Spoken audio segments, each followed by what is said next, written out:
लेते हैं NiCl4 2 minus. अब जरा ध्यान दीजिएगा यहाँ हमारे पास दो यहाँ पर क्या है समन्वय यौगिक है, यानी कोऑर्डिनेशन कंपाउंड यहाँ पर दो हैं। इन दोनों में अगर हम इसके समन्वय संख्या यानी कि कोऑर्डिनेशन नंबर के अकॉर्डिंग अगर देखेंगे तो ये तो बता सकते हैं कि इसका कितना है ना, लेकिन इसमें थोड़ा सा कंफ्यूजन हो सकता है। जैसे देखिए यहाँ कितना है 4, यानी इसका कोऑर्डिनेशन नंबर होगा। यहाँ कितना है 4, यानी इसका कोऑर्डिनेशन नंबर कितना है 4 है, तो यहाँ भी 4 यहाँ भी 4, यानी इसकी संरचना या तो चतुष्फलकीय होगी या वर्गतलीय होगा कि नहीं होगा, होगा ना, क्योंकि 4 समन्वय संख्या है जिससे हम पता कर सकते हैं ना। लेकिन कंफ्यूजन हमारे पास ये है कि ये वर्गतलीय होगा या चतुष्फलकीय होगा, है ना। ये कंफ्यूजन अभी हमारे पास है कि ये वर्गतलीय होगा कि चतुष्फलकीय होगा। अब जरा हम इस कंफ्यूजन को दूर कर लेते हैं। उसके ये क्या है कि देखिए सबसे पहले यहाँ पर क्या दिया हुआ है जिंक दिया गया है। आपको याद होगा पिछले क्लास में हमने एक छोटा सा होमवर्क दिया था कि आपको क्या करना है कि 1 से 30 तक का अबाउ प्रिंसिपल के अकॉर्डिंग आपको उसका इलेक्ट्रॉनिक कॉन्फ़िगरेशन यानी इलेक्ट्रॉनिक विन्यास निकालना है ना, क्योंकि उसके लिए ये जानना बहुत ज्यादा जरूरी है। वो एसपीडीएफ पढ़ी है ना, और भाव का प्रिंसिपल तो एसपीडीएफ के ऊपर ही है। अब जरा देखिए कि यहाँ पर हम जेडएन का यदि निकालते हैं तो जेडएन का रोल नंबर कितना है, एटॉमिक नंबर है ना, जेडएन का एटॉमिक नंबर 30 है। अब जरा इसका देखिए निकालिए तो क्या आ जाएगा 1s2 2s2 2p6 3s2 3p6 4s2 3d10 है ना, कंप्लीटली फिल्ड है, कोई दिक्कत नहीं। अब जब देखिए इसको हम दूसरे रूप में अगर लिखना चाहें, यहां से लेकर के यहां तक हम इसको आर्गन लिख सकते हैं 18। उसके बाद उधर क्या बच रहा है 4s2 3d10 बच रहा है ना। क्या ऐसे भी लिख सकते हैं, इसको बिल्कुल लिख सकते हैं, दोनों तरीके से आप लिख सकते हैं कि सीधा सीधा पूरा लिख लीजिए या उसको शॉर्ट में करके लिख लीजिए।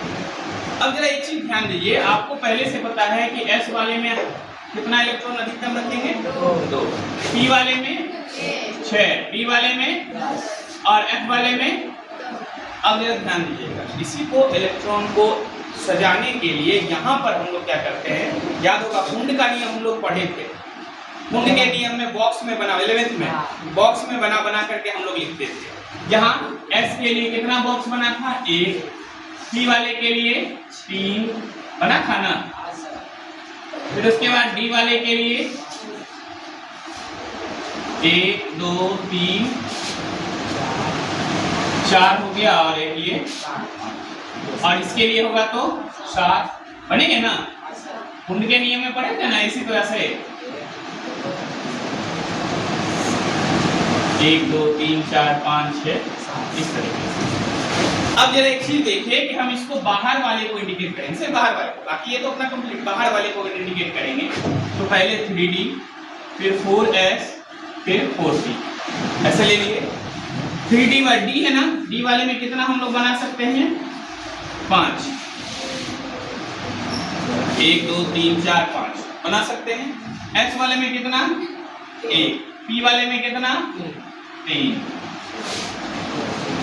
ठीक है ना, कोई दिक्कत। अब थोड़ा सा समझिएगा कि यहाँ पर देखिए कि D वाले में कितना है टोटल 10 इलेक्ट्रॉन, कितना है 10। S वाले में कितना है 2 है, S वाले में 2 है। तो देखो 10 को कैसे फिल करेंगे, पहले सीधा सीधा है ना, फिर उसके बाद उल्टा करके, है ना, पुंड के नियम में भी ये चीज पढ़े थे। फिर इसके बाद S वाले में कितना 2 हो गया। क्या P का जिक्र यहाँ है नहीं है, उसको क्या करना है ब्लैंक छोड़ देना है, ठीक है, उसको क्या करना है ब्लैंक छोड़ देना है। अब एक चीज देखिए यहाँ पर क्या है, ऊपर में 2 प्लस है, तो यहाँ हमसे Zn का निकाले तो 30 हो गया। 2 प्लस का मतलब 2 इलेक्ट्रॉन को त्याग कर रहा है, यानी लूज कर रहा है ना, 2 इलेक्ट्रॉन को लूज कर रहा है। ये हम क्या करेंगे 2 इलेक्ट्रॉन को इसको लूज करवा देंगे, यानी ये हो गया किसका Zn के लिए, ये क्या हो गया Zn के लिए। अब अगर मान लीजिए हम लोग यहाँ पर Zn2+ के लिए निकालेंगे तो ये हमारा दोनों इलेक्ट्रॉन खत्म, क्योंकि इलेक्ट्रॉन को क्या करेगा, लूज कर देगा, करेगा कि नहीं करेगा। तब हमारे पास देखिए जो बचेगा क्या आ जाएगा, 1 2 3 4 5 हो गए। ये तो कंप्लीटली है ही, है ना। इस वाले में देखा जाए तो ये ब्लैंक हो जाएगा और ये भी हमारा ऑलरेडी ब्लैंक है ना। ये हमारा क्या है 3D, ये हमारा है 4s और ये हमारा है 4। क्या कोई दिक्कत नहीं ना। यहाँ से खाली क्यों हो गया, क्योंकि जब हम Zn से Zn2+ का निकाल रहे हैं मतलब 2 इलेक्ट्रॉन को क्या कर रहा है, ये लूज कर रहा है, त्याग कर रहा है 2 इलेक्ट्रॉन का, कर रहा है कि नहीं कर रहा है, इसलिए वो 2 इलेक्ट्रॉन बाहर निकल गए तो D वाला ही भर करके रह गया। अब देखिए हमारे पास कंपाउंड क्या है, हमारे पास कंपाउंड क्या था Zn का होल 4, मतलब NH3 कितने हैं 4 हैं, कितने NH3 4 हैं। यानी अब जो अगर हम लेंगे NH3 का होल 4, ये आ गया 2+, तो इसका तो हमारे पास निकला हुआ ऑलरेडी ये, चलिए इसका तो हमारे पास निकल गया 1 2 3 4, ठीक है, इसका तो ये ऑलरेडी निकल गया, ये हमारा इलेक्ट्रॉन कंप्लीटली फिल्ड है ना। अब जरा देखिए इसके लिए 4s और ये 4p है ना, ये 3D तो हमारा कंप्लीटली फिल्ड है ना, लेकिन हमारे पास इसमें क्या आ गए लिगेंड, और हमने लिखा है sp_d आगे करके देते हैं और उसमें लिगेंड को हम लोग फिल करते हैं। सेकंड पॉइंट में ये बात लिखा गया है ना, लिगेंड को उसमें क्या करते हैं, भरते हैं, उपस्थित करते हैं। तो देखिए 4 है तो चारों को भरिए, एक भरेगा, दूसरा भरेगा, तीसरा भरेगा और चौथा भरेगा ना, कंप्लीटली ये भरा गया। ये जो बाद वाला जो भरा वो किसकी वजह से भरा, लिगेंड की वजह से, बाकी हमारे पास ये कंप्लीटली फिल्ड था। अब जरा ये देखिए कि इसके अनुसार इसका जो हाइब्रिडाइजेशन होगा, ये तो हमारा पहले से फिल आ रहा है, यानी प्रसंकरण हाइब्रिडाइजेशन जिसको कहते हैं, उसके लिए क्या होगा, ये तो कंप्लीटली फिल्ड है, इधर एक्स्ट्रा हमारे पास आया तो क्या आया S और P में तीनों भरा तो sp3, क्या आएगा sp3। अच्छा एक चीज देखिए sp3 आ गया, 4 है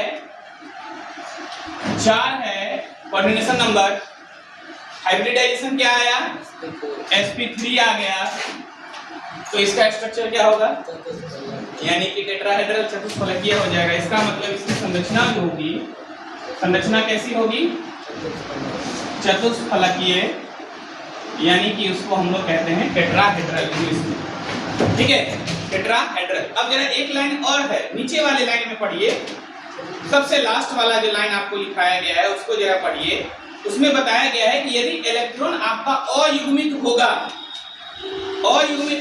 तो अनुचुंबकीय है ना, और अगर युग्मित है, सभी इलेक्ट्रॉन अगर युग्मित है, युग्मित मतलब पेयर में, जोड़े में, यहाँ पे देखिए सब पेयर में है, युग्मित है तो वो क्या होगा, प्रतिचुंबकीय, इसको हम लोग डायमैग्नेटिक इंग्लिश में कहते हैं। यानी इसका अगर चुंबकीय गुण पूछा जाएगा तो क्या हो जाएगा, प्रतिचुंबकीय, क्या हो जाएगा, प्रतिचुंबकीय हो जाएगा। इसी को इंग्लिश में हम लोग कहते हैं डायमैग्नेटिक,